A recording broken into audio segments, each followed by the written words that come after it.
Coming in at number 5, we have Ras Island. Located on an island in India closer to Southeast Asia than India, the island is known for beautiful beaches, unique marine life, coral reefs, and largely undisturbed forests. But beyond the island's beautiful views and stunning wildlife lies a dark past. Ras Island is one of the 572 islands that make up the Andaman and Nicobar Islands. Now, the island is a ghost town where the remnants of a 19th century British settlement lie in ruins. In 1857, reacting to an unanticipated Indian revolt, the British Empire chose remote islands as the site of a penal colony, and Ras Island was one of them. The British first arrived in 1858 with 200 Indian convicts. The deadly task of clearing the thick jungle fell upon the inmates, while the officers stayed on the ships. Moreover, the development and town built at Ras Island began in 1858, and the prisoners were forced to build its buildings.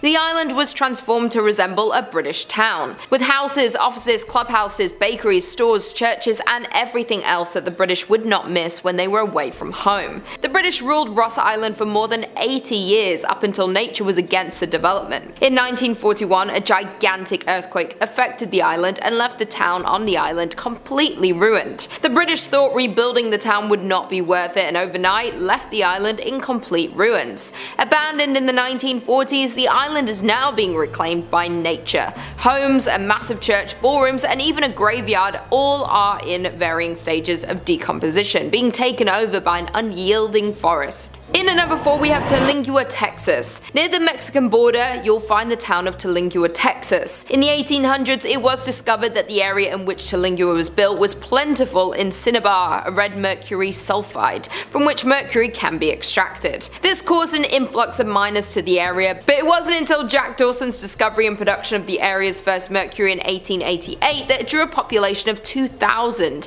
and by 1900 there were 4 mining companies in the area. When the Chiso's mining company opened in the mid-1800s, workers and their families quickly relocated to the Terlingua, Texas. The Chiso's mining company was founded and began operations in 1903 near Terlingua, Texas. The company specialized in the extraction of quicksilver and mercury. In 1799, Charles Harvard discovered that compounding the element produced fulminate mercury crystals, establishing its marketability. These crystals are useful in the production of gunpowder cartridges and shells. Mercury production had peaked during the First World War, but began to fall, thus Chiso's mining company had filed for bankruptcy and the miners began to trickle out. When the mine went bankrupt in 1942, Perry sold it and moved away. The population was around 3,000 at its peak, though it said that everyone up and left the municipality in the 1940s once the mercury was picked through. Thus, the once busy city became the ghost town we know today. It is now home to 110 people. By the end of the war, it was an abandoned ghost town.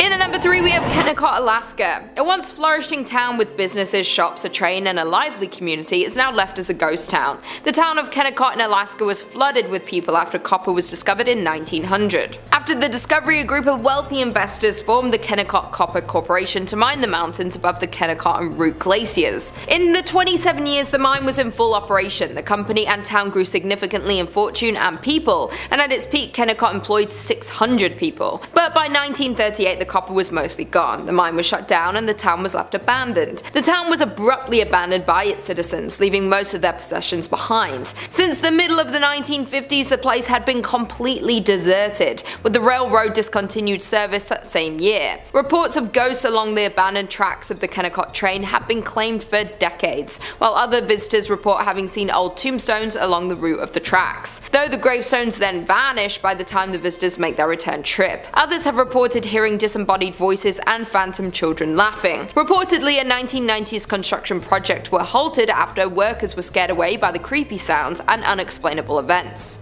In at number 2 we have Xunantunich, Belize. I hope that's how you say it. Deep in the jungle of Belize lies an ancient ruins of an abandoned town that has been left to crumble. The town has been left abandoned for over 1,000 years, though before the abandonment of this large and populated town, Xunantunich was a thriving metropolis. The first construction at the site dates back to sometime in 200 AD, with the growth of the town continuing until its final days of functioning as a city. The town grew to consist of many temples and palaces, including its largest and most recognizable, known as El Castillo. Xunantunich has lied abandoned since around 1000 AD. It is thought that due to consistent devastating events such as an earthquake and other natural disasters, caused a sudden evacuation of the large Mayan city around 700 AD. The disaster caused extensive damage to the main pyramid of Xunantunich. Although the city was reoccupied sometime after, it only remained active for another 300 years before it was left completely unoccupied. After abandonment, the site remained empty, eventually being encapsulated by the surrounding jungle and nature, until it was rediscovered by explorers in the early 1890s. The name Xunantunich comes from the ghost stories that have haunted the ghost town for years. The ghost story of Xunantunich is rumoured to start in 1893, after the first sighting of the ghost happened.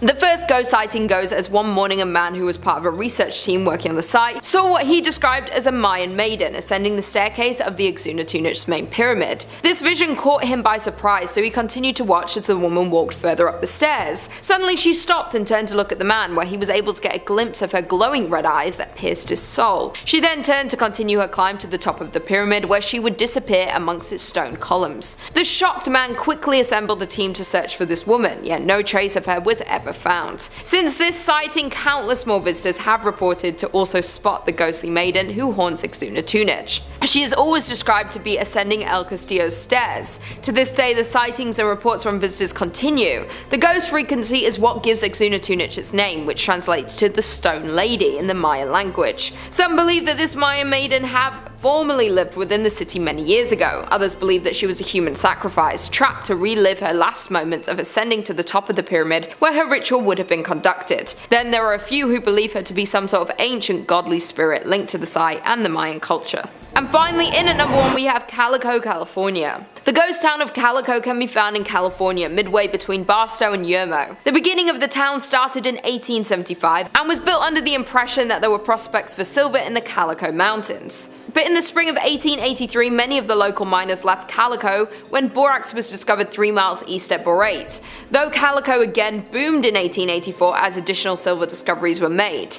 Gaining a population of some 2,500, the town supported 24 saloons and gambling dives that never closed, as well as more establishments such as the church, public school, dance school and a literary society, along with dozens of retail businesses. By the late 1800s, Calico was bustling with prospectors searching for their fortunes, and the Calico mining district became one of the richest in the state. Calico's final decline began when the price of silver fell in the 1890s, but the break production kept it alive, even through the panic of 1906. They tried to hold on, and borax for a time substituted for the shiny metal that had been Calico's fortune. Calico kept churning out valuable minerals until it finally exhausted its supply in the 1920s. Calico was soon abandoned and left to gradually decay in the desert sun until little remained, but in 1951 it was purchased by the Walter Knott, an ex-miner, and rebuilt as a modern ghost town. He restored the town to mostly how it was, in certain cases rebuilding some of the old structures as they were back in the 1880s. Considered one of the top haunted locations in California, Calico has its fair share of ghost stories, when one of the most active and known ghosts of the abandoned town is Lucy Lane. Lucy is often seen in a black lace dress walking back and forth between her home and store. Others have allegedly seen phantom school teachers and other residents who have been known to grab visitors' legs or pinch their ankles. Some visitors have also reported seeing a floating red light inside the buildings, while other visitors have reported extreme cold spots throughout the mine and an eerie feeling in various places of the town. Coming in at number 5 we have Grafton, Utah. Located just a few miles away from Zion National Park in Utah,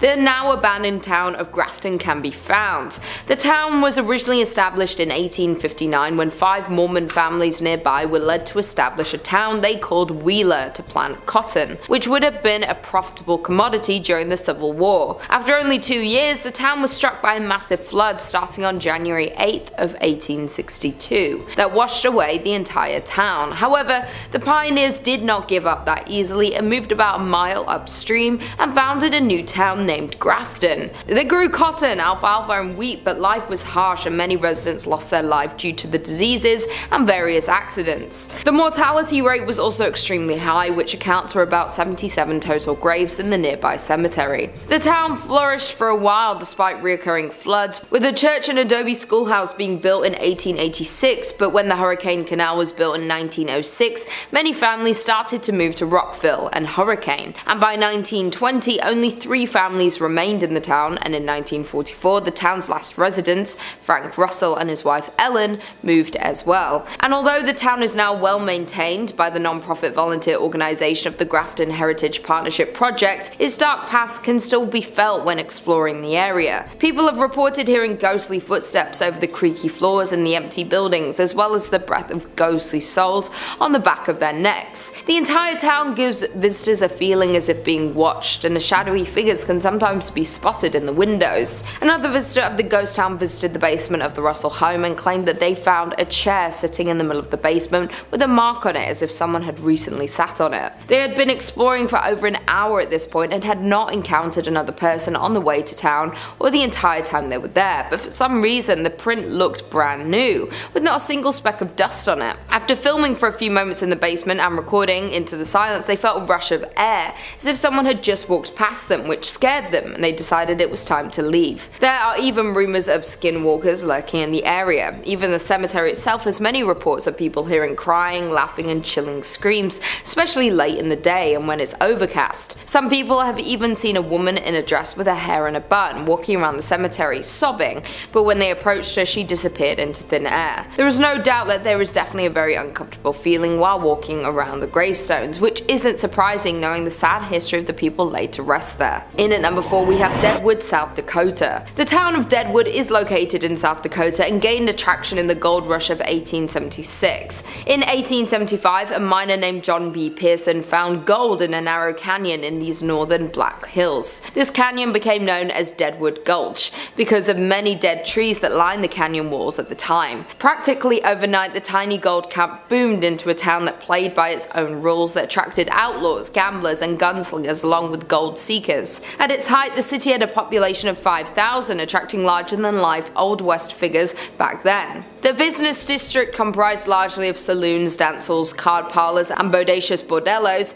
They were all hungry for gold and did whatever they had to in order to get some. The business did whatever they could to serve the gold diggers, and sometimes that led to a little bit of conflict. Because of this, the now ghost town still lives with stories of its dead residents haunting present-day hotels and saloons. In 1876, Deadwood survived a smallpox epidemic that nearly wiped out the whole town. There were so many infected that multiple tents were erected to quarantine the stricken.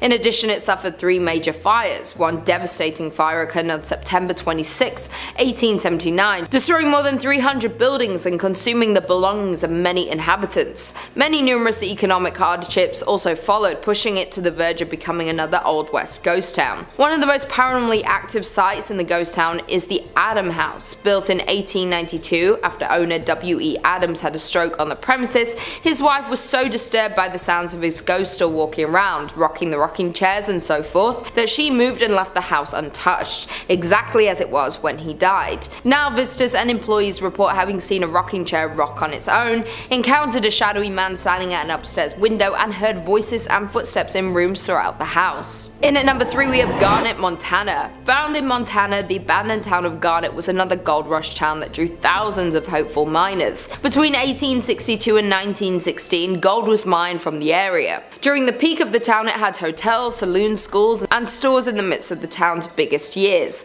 A 1912 fire burned down half of the town, and what was lost was not rebuilt. Many of the remaining structures were in poor condition even when they were lived in and regularly visited. This marked the decline of the town, as after 1917 the mine began to offer less and less, and by the time of World War I the town was almost fully abandoned. Garnet is perhaps the best preserved coast town in the state of Montana. There are plenty of people who believe the abandoned buildings are still home to some of the residents who once lived there. Some visitors have reported hearing laughter and music coming from Kelly's Saloon, which is the most common occurrence. I quote, "We didn't experience anything bordering on the supernatural during our visit, but we did find the beautifully preserved artifacts to be windows into Garnet's incredible past." Coming in at number 2 we have Jerome, Arizona. Located in Arizona, you will find the ghost town of Jerome. Once a copper mining town, Jerome was the 3rd largest town in the early 1900s. Its streets were filled with 37 saloons, 13 bordellos, and a meager 4 churches in 1917, and again in 1926 after a mine blast damaged the original. A series of ill-fated events at this site would almost lead one to call it cursed.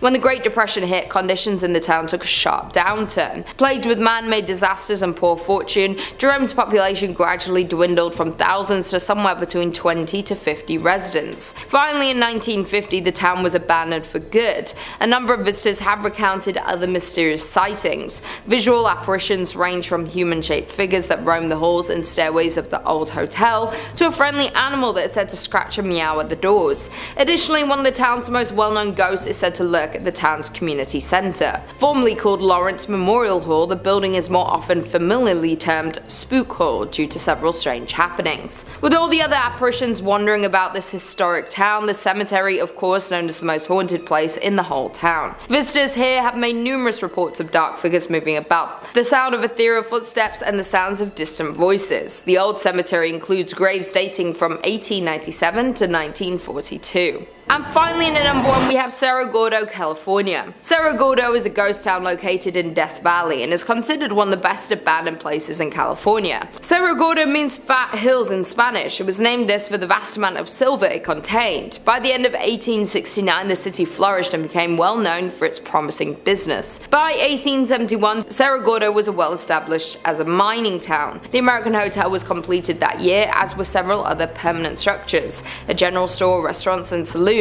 At its height, the town had 5,000 residents. In 1875, Cerro Gordo suffered a series of setbacks, necessitating the shutdown of its furnaces. These problems resulted from a scarcity of ore in the mine, which had lasted for several months, and the temporary drying up of its water supply. In addition, by late 1876, a fire accident happened through some of the mine buildings and the union shaft, and the furnaces were closed the following February due to the disaster. A more lethal blow was dealt by falling lead and silver prices, effectively ending this era of activity at Cerro Gordo. Because of all the tragedy that occurred in Cerro Gordo, there's been multiple paranormal investigations held at the grounds of the abandoned town. While the new owner of the town was purchasing it, he was warned that they might have some visitors hanging around, and by visitors they meant spirits. One of the now owner's ghost stories goes along the lines of, as he was walking toward the bunkhouse, he looked at the window, the curtain pulled to the side, and a little face poked out. Under the assumption that the contractors were staying in the bunkhouse, he asked when they were leaving, and he was told that they're gone for 2 weeks.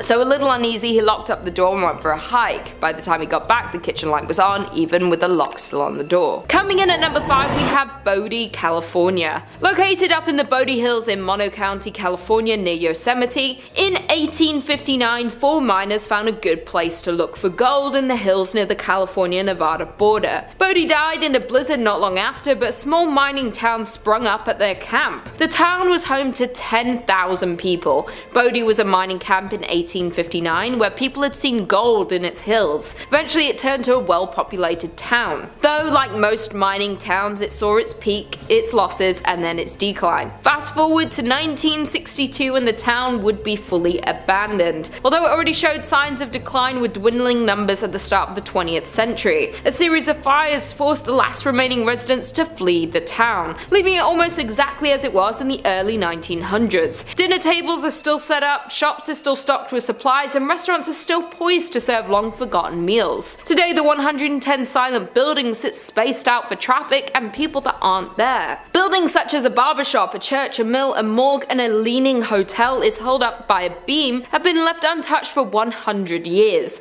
Though since it has been left and abandoned for years, some of the buildings are in crumbling state of decay, while others stand strong, full of their original items but long devoid of their owners. There were also 16 saloons and thus a fair amount of danger. People were robbed and crimes occurred quite often, though the curse of Bodie has nothing to do with the fires or the shootings. It started because people started taking artifacts from the abandoned buildings. They take weather-worn shoes or pieces of glass from shattered windows. Somebody once ran off with a piano. Those items may seem like they have no value, but all objects carry equal significance in telling the story of Bodie. Thus, the curse of Bodie emerged, where if you take something from Bodie, bad luck will come around to get you. Because of the rumor spreading of a curse, people who stole items would send them back, often including heartfelt apology letters explaining that they didn't expect their fish to pass, or their romantic life to tank from stealing from Bodie. Coming in at number 4, we have Bannack, Montana. The once bright star of Montana is now a ruin, a town in arrested decay, with few remaining storefronts, saloons, and hotels. The town was founded in 1862 when a group of Pikes Peakers from the goldfields of Colorado Colorado set up camp on the banks of the creek. Finding gold, the miners staked claims and promptly failed to keep the find a secret. By the spring of 1863, the area boasted a population of 5,000. By 1864, Bannack had started to fade, losing importance. The remnants of the past still exist with empty buildings and weathered wood. Today, over 60 structures remain standing, most of which can be explored. The town is known as a site for paranormal activity. It is known that ghosts of the abandoned town walk the streets of Bannack. The most common ghost story, though, is the story of Dorothy Dunn. In August 1916, Dorothy Dunn, her cousin Fern, and a friend waded into a dredge pond and stepped into deep water, but none of the three knew how to swim. Luckily, a passerby was able to save both Fern and the friend, but Dorothy was not as lucky. Today, the site of the tragic drowning is referred to as Dorothy's Hole. Sometime after the accident, Bertie saw a ghost of her friend upstairs in the hotel of the town. She recognized Dorothy by her long blue dress. Although Bertie rarely discussed the sightings, other visitors began to report seeing the spirit of a young girl in a long blue dress in the window of the hotel. Others have reported cold spots, and some have reported trying to speak to the girl in a long blue dress. Bannack was filled with adult workers, crimes, murders, and of course the notorious sheriff and outlaw Henry Plummer, whose vast gang terrorized and robbed southwest Montana for years. Henry Plummer was handsome, well-dressed and charismatic. He was also able to gain the trust of the area miners and was soon elected sheriff of the community. However, little did the citizens of Bannack know, but their new sheriff led a secret band of road agents called the Innocents, who began to terrorize the travelers between Bannack and Virginia City, robbing and ending more than 100 men over the next several months. Once caught for his terrible actions, Henry Plummer met his fatal end at the hands of the town's citizens. Today, many say that the ghost of Henry Plummer haunts this old settlement. Perhaps he wants to avenge his name. In at number 3, we have Thurmond, West Virginia. The historic town of Thurmond, located in the heart of New River Gorge, was established by Captain William D. Thurmond in the 1880s. Captain Thurmond passed in 1910, but the town continued its growth. During its height in the 1920s, the town was flourishing with a number of businesses and facilities in the railway industry. Thurmond had 2 banks, 2 hotels, stores, a cinema, and offices. Yet after a series of setbacks, the monsoon went from boom to bust. A number of factors played a role in the town's slow decline. The first problem was the increased rail competition and the emergence of cars. Then in 1930, a fire that led to the closure of the biggest hotel in the town, the Glen Hotel, only furthered the decline. The final fate of the town was the Great Depression, and by 1950, Thurmond was a ghost town. Thurmond saw a small revival during World War II when coal was in high demand, but it was not enough. Afterward, the coal fields began to play out. Today, Thurmond stands at just 5-person population, which is why it is nearly vacant ghost town, as the remaining residents either move on or pass away. The house and the land it sits on became the property of the National Park Service. Walking around Thurmond today is a sad reminder of the countless other boom towns which once thrived with human activity, but today are silent and forgotten. Many buildings have long since disappeared, either torn down or, as in the case of the well-loved hotel, burnt to the ground in suspicious circumstances. Many of the family homes lie in increasingly decaying condition, while some have disappeared altogether, leaving only behind a white picket fence and wildflowers which still blossom untended each year. The eerie atmosphere of Thurmond led many visitors to believe that this almost abandoned town is haunted. In at number 2, we have Cahawba Ghost Town. Alabama is home to many small towns. While some of these towns have very few residents, others are true ghost town because they've been completely abandoned. It's no secret that small abandoned towns give off an eerie vibe. As a matter of fact, one Alabama ghost town in particular that fits the bill is Old Cahawba. The small town of Old Cahawba is located in Dallas County. From 1820 to 1826, this small town served as Alabama's first state capital. Before the Civil War, Cahawba was a busy trade city located at the junction of the Alabama and Cahawba rivers. Over the years, floods and decay have affected this historical town. Thus, by 1900, the town was completely abandoned. Today, Old Cahawba is Alabama's most famous ghost town. Many buildings still stand, like the church, schoolhouse, and some houses. However, they have been left untouched for decades. You can still walk the streets of Cahawba and see the ruins and abandoned buildings, but make sure to keep your eyes peeled for the ghostly orbs that have been reported to appear in the garden maze at the home of C.C. Peggs. Additionally, many locals share similar ghost ghost stories from the ghost town. While it's known that Cahawba is filled with paranormal activity, one groundskeeper that works at the new Cahawba cemetery has reported hearing voices as they worked. While tourist groups claim to have recordings of unusual sounds, and others say they've captured unexplained lights or shadows in photographs. Another site that's reportedly haunted is the Barker House. This mansion was built in 1860 by Stephen Barker and contained slave quarters behind the house. After people started leaving the town in 1870s, the house was bought by Samuel McGurdy Kirkpatrick. It burned in 1935 and was rebuilt, but today it's in pretty bad condition. The only people usually left inside are paranormal investigators. Reports from said investigators include seeing a ball rolling across the floor on its own, and a stuffed animal appearing to communicate with something else in the room. But the most well-known haunting in Cahawba is Pegg's ghost. Colonel Christopher Claudius Peggs was the leader of the 5th Alabama Regiment and was wounded leading a charge at the Battle of Seven Pines in Virginia in May 1862. He died from his wounds 2 months later, on July 15th. As the story goes, a couple were walking behind Pegg's home in the spring of 1862. As they walked, they spotted a ball of light. They tried to touch it, but their hands went right through it. It disappeared, but later came back and followed the couple. Due to all the mysterious crimes that happened in association to Pegg, seeing an orb around his former house is considered a bad omen and possibly even a supernatural warning. And finally, in at number 1 we have Centralia, Pennsylvania. Located in a quiet valley of Columbia County, Pennsylvania, is one of the state's least likely and least publicized tourist attractions. Centralia, Pennsylvania once thriving with 14 active coal mines and 2,500 residents in the early 20th century. But by the 1960s, its thriving business and population hit a decline, and most of its mines were abandoned. Still at that point, over 1,000 people still resided in the town, and Centralia was far from dying until a coal mine fire began below. In 1962, a fire started in a landfill and spread to the never-ending coal tunnels that miners dug thousands of feet below the surface. And despite repeated attempts to extinguish the flames, the fire still burns to this day. 20 years after the fire started, however, Centralia, Pennsylvania began to feel the effects of its underground fire, as residents started passing out in their homes from carbon monoxide poisoning. The trees began to die and the ground turned to ash. Roads and sidewalks began to buckle. But some residents didn't want to leave despite the health risks, and for the next 10 years, legal battles and personal arguments between neighbors became the norm. The local newspaper even published a weekly list of who was leaving. Finally, Pennsylvania invoked eminent domain in 1993, by which point only 63 residents remained. Officially, they became squatters in houses they had owned for decades. In 2013, the remaining residents, which were fewer than 10, won a settlement against the state. Each was awarded $349,500 and ownership of their properties until they die, at which point Pennsylvania will seize the land and finally demolish what structures remain. Number 5 on this list is Pripyat, Ukraine. Once a growing and bustling Ukrainian city, Pripyat is now a shell of its former self and likely haunted. Located in northern Ukraine and about 90 kilometers from the capital of Kiev, the town used to have a community of 50,000 people. But in 1986, the Chernobyl power plant had a horrible disaster, and the nuclear fallout that ensued was catastrophic. The plant had 4 nuclear reactors, and on April 26, 1986, reactor number 4 blew up during a test. The Soviets were initially reluctant to make the disaster public, but had no choice when nuclear reactors 1,000 miles away in eastern Sweden began recording radiation levels 10 times higher than normal. Fire from the explosion had sent plumes of highly radioactive fallout across the USSR and Europe. Being just 2 kilometers away from the Chernobyl nuclear power plant, Pripyat and its residents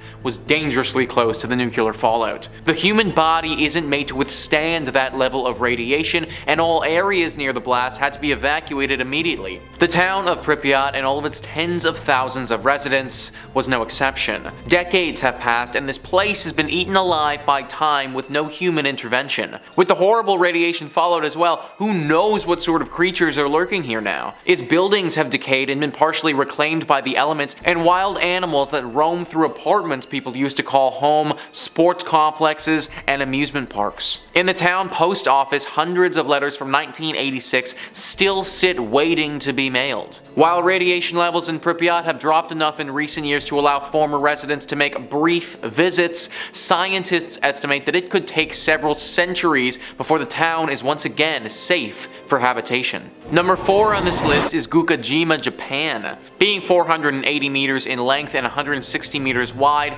this small island holds a lot of history and ghost stories. Just 15 kilometers from Nagasaki and in front of the Japanese coastline. In the late 1950s, the island had a population of over 5,200 people. The people that resided in the Gunkanjima island were mostly coal miners and their families. Since the island is so small, at its peak in population, it was once the most densely populated place on the planet, 9 times the population density of Tokyo. Now the island is left completely abandoned and is effectively crumbling to pieces. The coal mining facility was previously called Battleship Island because its buildings and seawall make it resemble a warship. As for the island's fate, it was abandoned in the 1970s when petroleum fuels made coal obsolete. But abandoned does not mean empty, because the ghosts of the past have taken over the island and its buildings. The buildings were built by Korean and Chinese prisoners who were forced to work here from 1930 to just after World War II. The conditions of these forced laborers were hard,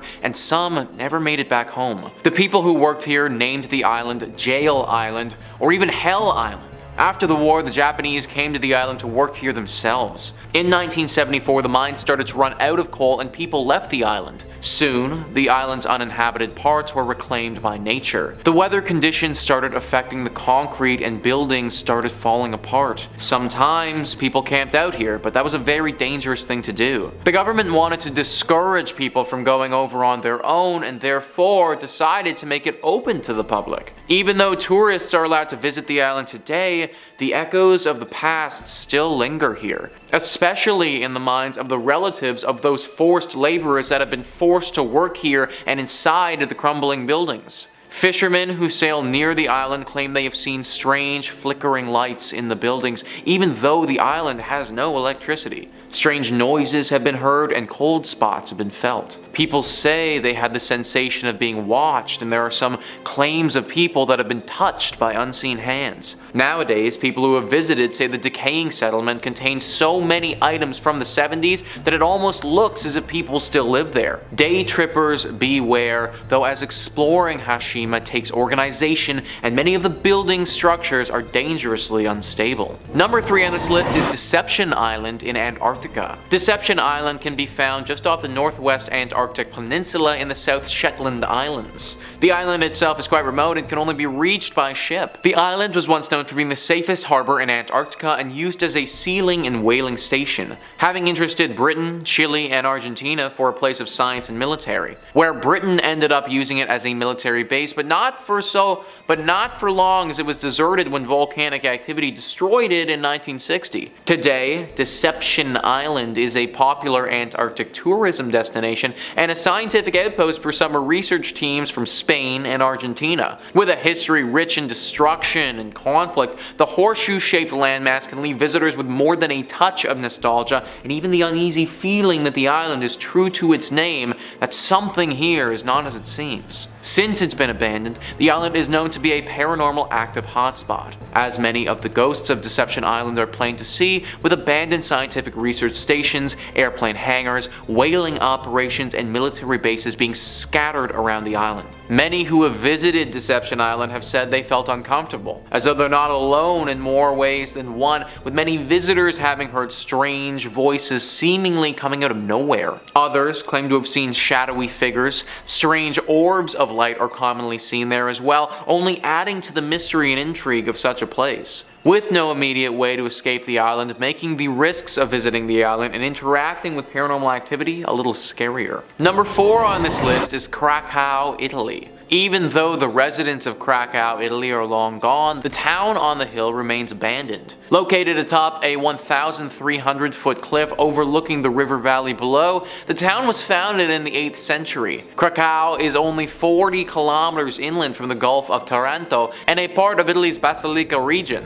The first written evidence of the town's existence shows that it was under the possession of a bishop named Arnaldo in 1060 AD. The town's oldest building, the tall Tor Normanna, predates the bishop's documented ownership by 20 years. The city emptied due to various natural disasters disasters. In 1963, the people of Craco, Italy saw its first substantial landslide, though life went on and the town kept on expanding. Then another tragedy hit. In 1656, the Black Death began to spread, where hundreds died and the population dipped. Though the town lived on, in 1972 a flood made conditions even more precarious. Despite living conditions being harsh and dangerous, as well as numerous bandit raids, there were still many residents who refused to leave their beautiful city. Though, in 1980, an earthquake caused the town to be abandoned in its entirety. Now, Craco is effectively a ghost town, reduced to nothing but ancient ruins for half a century. It's an eerie look at a once thriving village that's now known as a ghost town. The oldest part of Craco, built on solid bedrock, still remains standing. As beautiful as Craco is, the land and location have proven not suitable for habitation. From its rich, tragic history and frozen in time as a medieval town,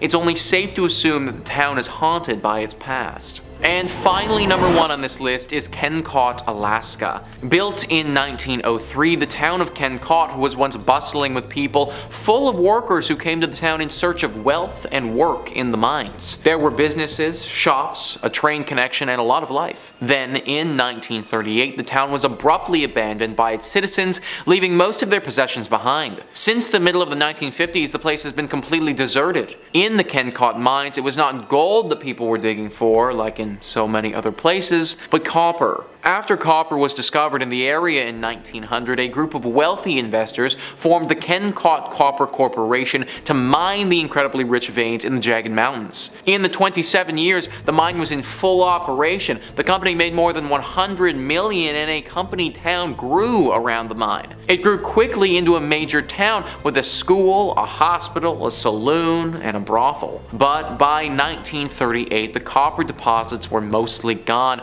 the mine was shut down, and the town was abandoned. The railroad discontinued service that same year. Over the years, visitors exploring the ghost town and Kennecott historical landmarks have claimed they've seen tombstones just off the old dirt path and in places where the old copper railroad used to be. Widespread and well-known stories of hauntings along the old railway track have been reported from the region. Back in the late 1990s, the state of Alaska was said to have begun developing a government housing tract out along the trail that once marked the old copper railroads. But during construction, workers so regularly recounted phantom visions and disembodied voices of both children and adults along the old copper railroad that keeping work up became impossible. Eventually, things got even worse, with construction workers having seen the tombstones and heard the wails of the past miners. In addition, the workers started losing their tools right out of their tool belts and boxes. It was enough to frighten off even the boldest and bravest public workers that the whole project had to be cancelled. In at number 5 we have St. Elmo, Colorado. St. Elmo, Colorado was a former gold mining camp in Chaffee Country. Today it is one of the best preserved ghost towns in Colorado, as the entire district was placed on the National Register of Historic Places in 1979. The area was originally settled in 1878 and was made official in 1880, when gold and silver began to bring many people to the area. At one point the population reached more than 2,000 people. In 1881 the Denver, South Park and Pacific Railroad came through the area and a station was built in St. Elmo. From here the tracks continued to Romney, Hancock, and through the historic Alpine Tunnel. St. Elmo was considered the main source of supplies arriving by train for the area settlers, and eventually several merchandise stores, 5 hotels, a telegraph office, a town hall, 5 restaurants, 2 sawmills, a schoolhouse, a weekly newspaper called The Mountaineer, and numerous saloons and dance halls filled the town. The miners worked at several mines throughout the area that were rich in silver, gold, copper, and iron. In 1890 a fire destroyed the business section and the town was never entirely rebuilt. This was about the same time that St. Elmo's peaked in population with about 2,000 residents. Afterward, many of the mines were depleted and many miners moved out of the area. More mines continued to fail in the ensuing years, and the closure of the Alpine Tunnel in 1910. The state of the structures paired with depleting mines led many in the community in search of new, more prosperous mining towns to call home. The railroad continued to run until 1922, and it has been said that the rest of St. Elmo's population rode the last train out of town, never to return.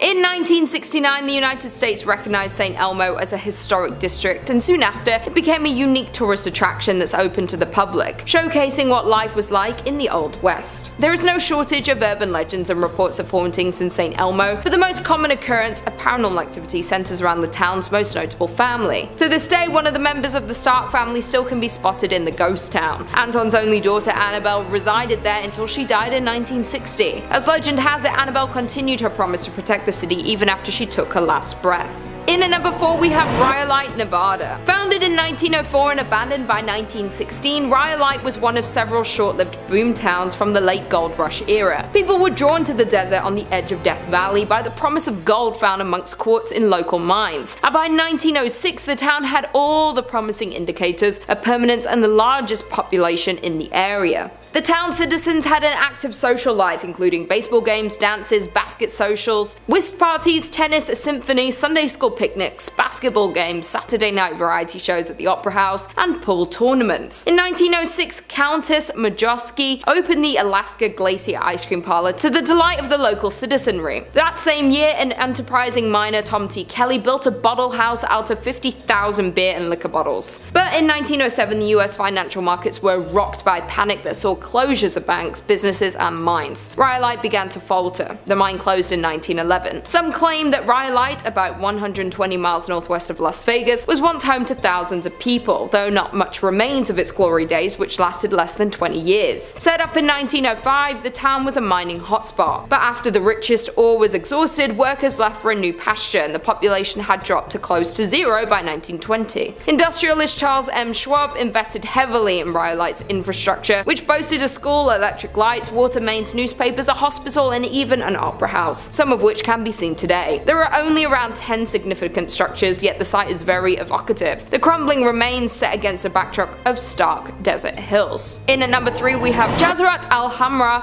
which is best known as the ghost town of the United Arab Emirates, is said to be the country's most haunted place, remaining a number of spooky events experienced by the locals and curious visitors. Jazrat al-Hamra is an abandoned village located to the south of the city of Ras Al Khaimah, one of the 7 emirates that form the UAE. The coastal territory is the region's best example of a pre-oil village, displaying 3 distinct types of early and mid-20th century Gulf architecture. The town of Ras Al Khaimah is the crumbling remains of a once thriving fishing village. The name translates to Red Island for the red and bronze color of the sand on which the town was built. The former tidal island was predominantly home to the Zab tribe, who by 1831 developed the area into a renowned pearling trade center, was home to over 4,000 inhabitants and dozens of fishing and trading ships, and with its good fortune came expansion that continued well into the start of the 20th century. But by 1968, Al-Jazrat al-Hamra became nothing more than an abandoned town, due to a clash between the tribe and Sheikh Saka bin Mohammed of Ras Al Khaimah due to some unclear reasons. Thus most of them migrated to Abu Dhabi. The village consisted of 334 buildings, including 18 shops and 11 mosques, and is nearly unchanged since its people left in 1968. Al-Jazrat al-Hamra, now filled-in patch of land in the south of Ras Al Khaimah, remained abandoned and untouched. However, rumor has it that this extraordinary quiet and silent village is extremely haunted by the jinns. People even gossip that they can hear the strange noise and disembodied voices near the beach of this ghost village. Many visitors also assert that they felt uneasy, like danger was lurking, waiting for them when they pressed on further into the haunted village. Some of them even claim to have reported seeing unexplainable handprints on the ruined pillars and walls, and experienced many more paranormal things within this haunted ghost town. In at number 2 we have Pyramiden, Norway. Some say that the Soviet town of Pyramiden, Norway was abandoned overnight, and for a good reason. Located in Svalbard, an archipelago situated between Norway and the North Pole, Pyramiden can be reached by boat from about mid-May until the beginning of October, when waters bordering the town are free from sea ice. Established in the 17th century, the town was used as a base for whaling and walrus trapping. Though at the start of the 20th century the culture shifted to coal mining. At first Pyramiden was a sleepy place with hardly any residents at all, but after World War II the Soviets allocated more money to the town. They constructed dozens of new buildings, including a hospital, a recreation centre called the Cultural Palace, and a large cafeteria. In the 1980s the town's population reached its peak of more than 1,000 people, but not long due to the wake of the Soviet Union's dissolution the town would be left completely abandoned. As when the Soviet Union fell apart, mining stopped in Pyramiden and the miners had to leave. On March 31st, 1998, the last coal was extracted from the mine and the approximately 300 workers who still lived there began shipping out. The residents never returned, and today the town still stands much as it was when the last men departed. And finally, in at number 1 we have Batsto Village, New Jersey. There are around 28 known ghost towns in New Jersey, but this one has to be the most terrifying. Founded in 1766, the Batsto village was built primarily to accommodate once prosperous ironworks. At the time, the site possessed three valuable resources: water for mills, abundant wood for charcoal, and naturally occurring bog iron. During the Revolutionary War, Batsto supplied the Continental Army with iron, while its remoteness protected it from British attack. In 1784, Batsto was bought by William Richards, whose family owned and operated the ironworks for 92 years. Following the discovery of coal and ore in Pennsylvania, in the 1840s the iron industry began to dwindle in the Batsto village. Nervous they were going to run out of business, the Richards family exploited another abundant local resource, sand, to make glass. But in 1874 a house fire spread and destroyed the glass making facilities, remaining furnaces, and 17 houses that were in the town. Due to the destruction of the glass facilities, the town of Batsto and the Richards family fell into bankruptcy.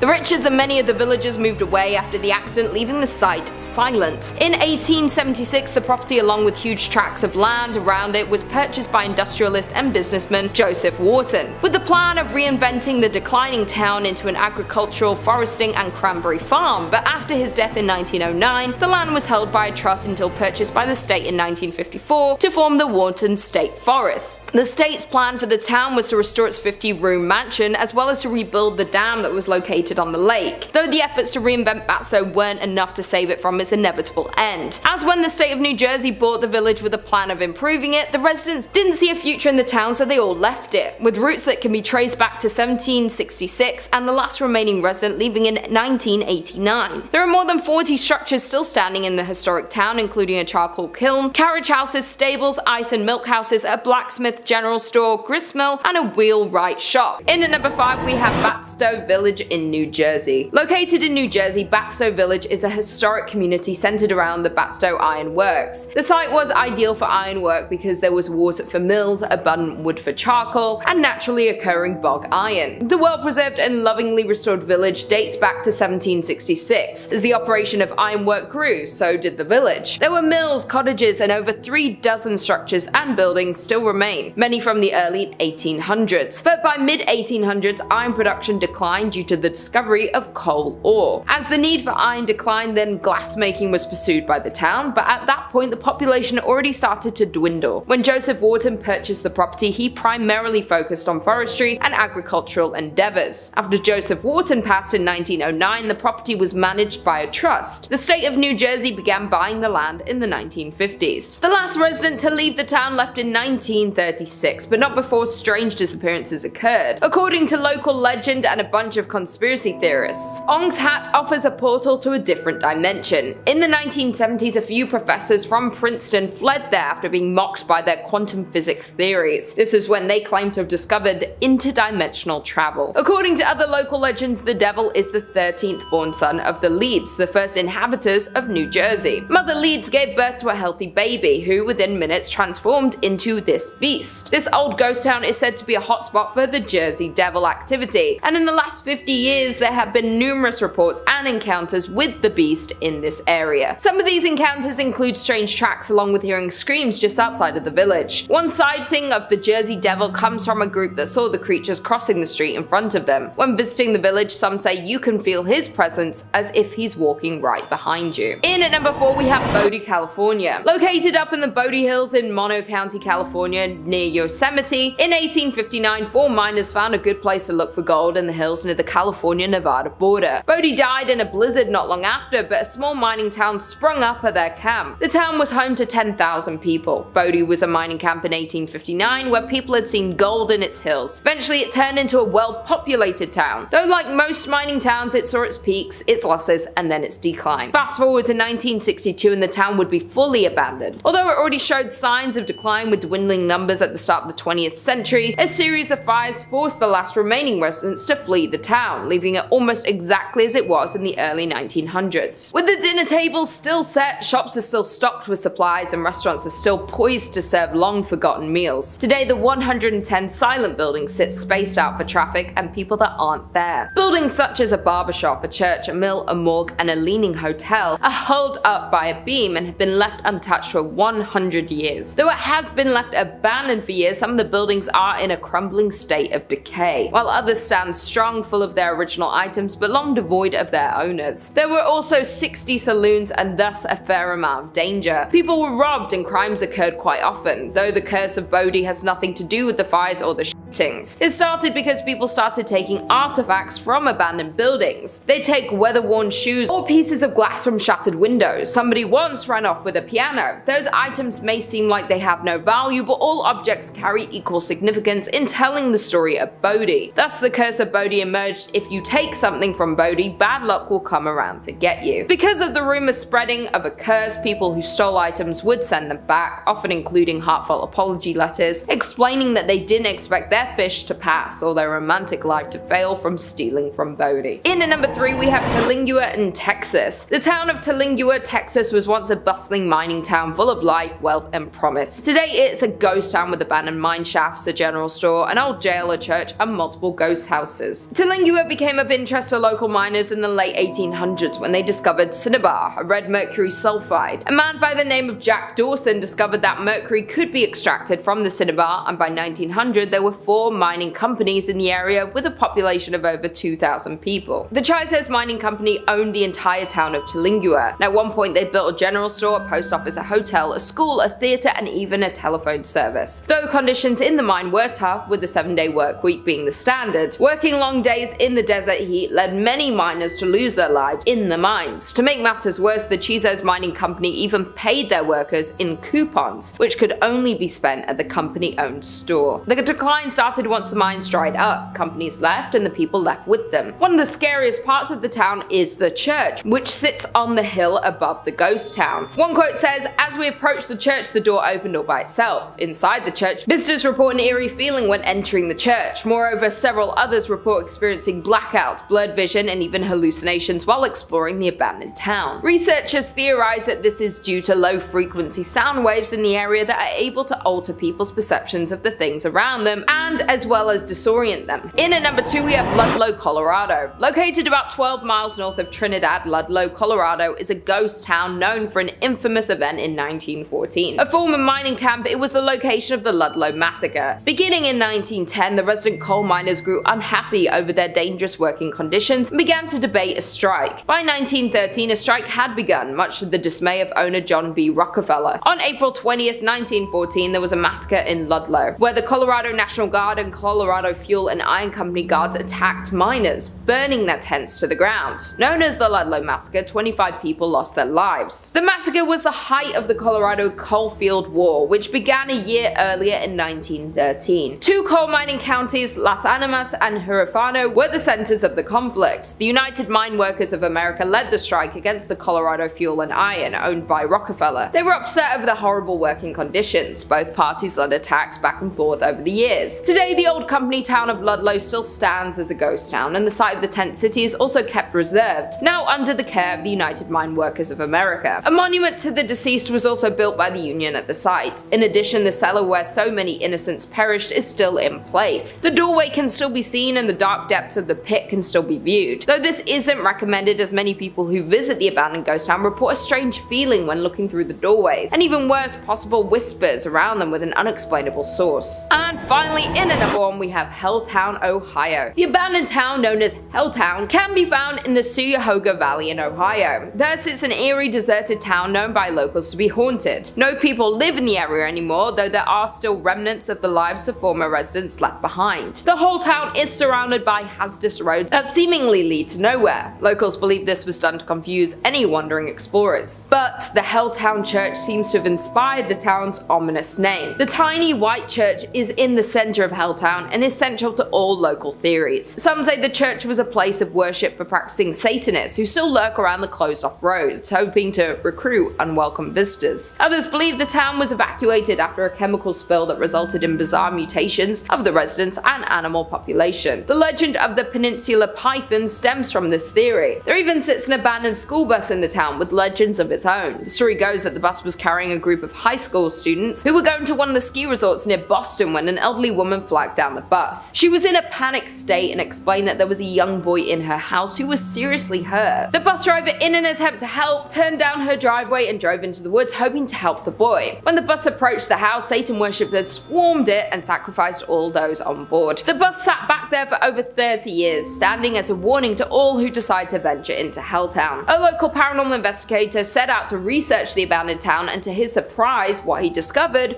was truly frightening. He describes Helltown as not just truly abandoned, but is home to many spirits and hauntings. His personal experience with a ghost encounter was returning to his car to find strange people looking into his car windows. Both times the people vanished as soon as they saw him approaching the car before he had a chance to speak to them. Coming in at number 5, we have Goldfield, Arizona. Being deemed as one of Arizona's most haunted places, we have the town of Goldfield. Founded in 1893, Goldfield was a promising land for gold mining. The town grew rapidly, gaining 1,500 residents during its first year.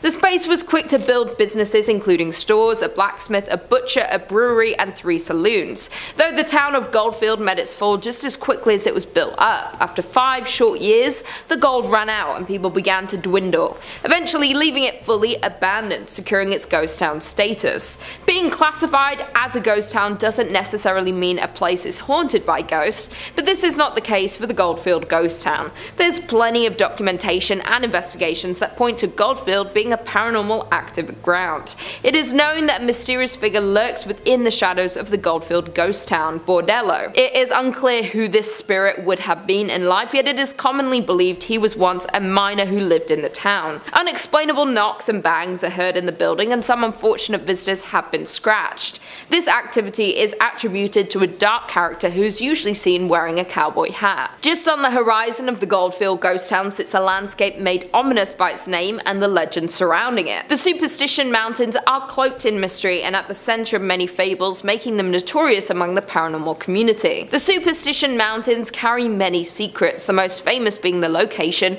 of a supposed deposit of gold and riches in the Lost Dutchman's gold mine.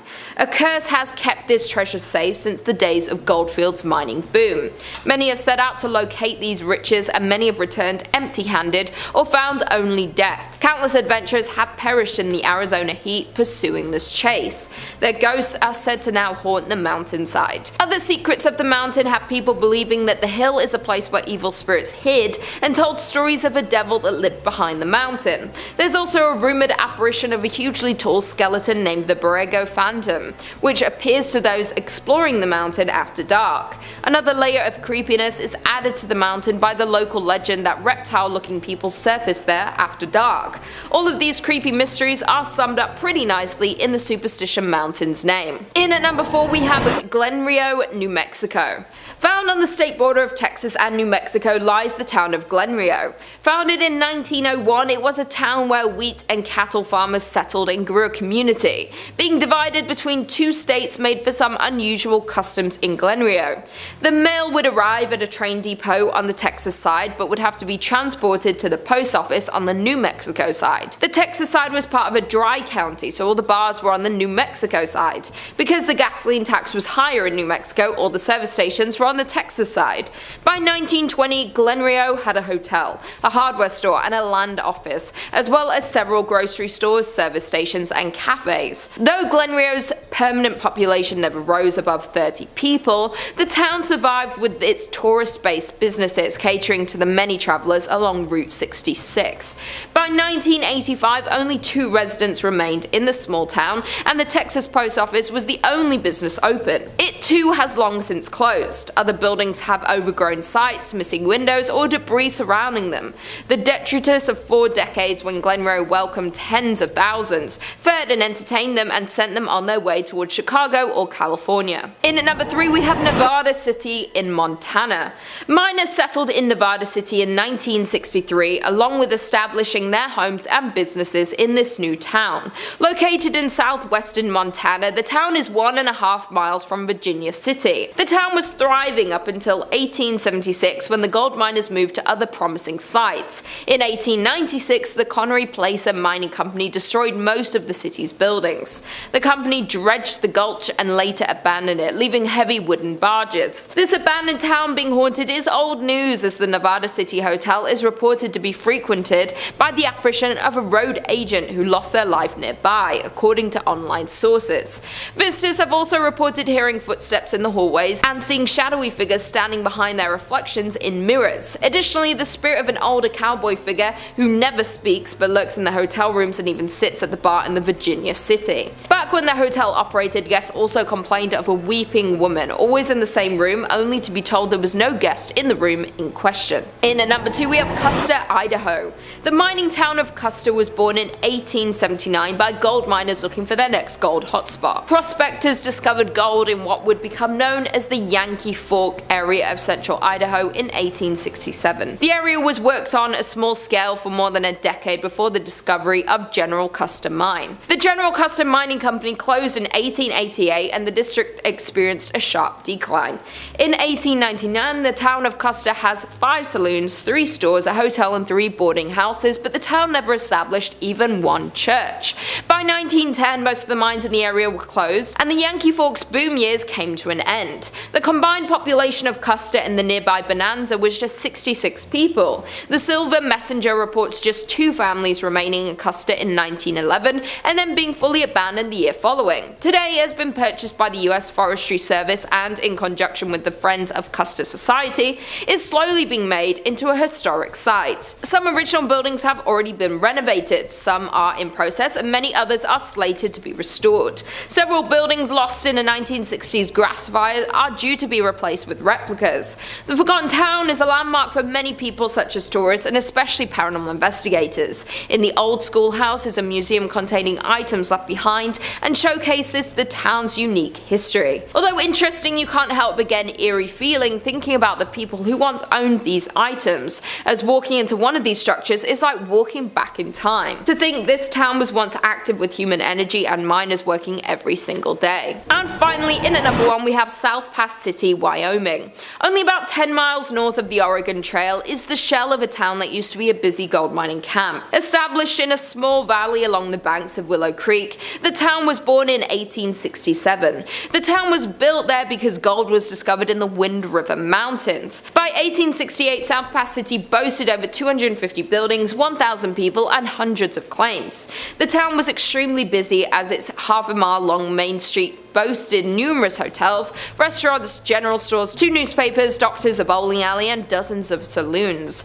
The mining district continued to grow to as many as 3,000 residents. Miners looking for investors and newspapers promoting further settlement in the area exaggerated the region's amount of gold. But for South Pass City, its great success wouldn't last, and just 2 years after its establishment would begin to show its first signs of declining. Hitting a fall in early 1869, the town resurged briefly after outside a capital was poured into the area, but would fall again as expenses and hardships to recover the gold proved too costly for most miners. By 1872, the town was only occupied by only a few hundred people. In the end, South Pass would become a permanent ghost town. By 1949, the last of the pioneer families had moved on from South Pass City, and the buildings had fallen into disrepair.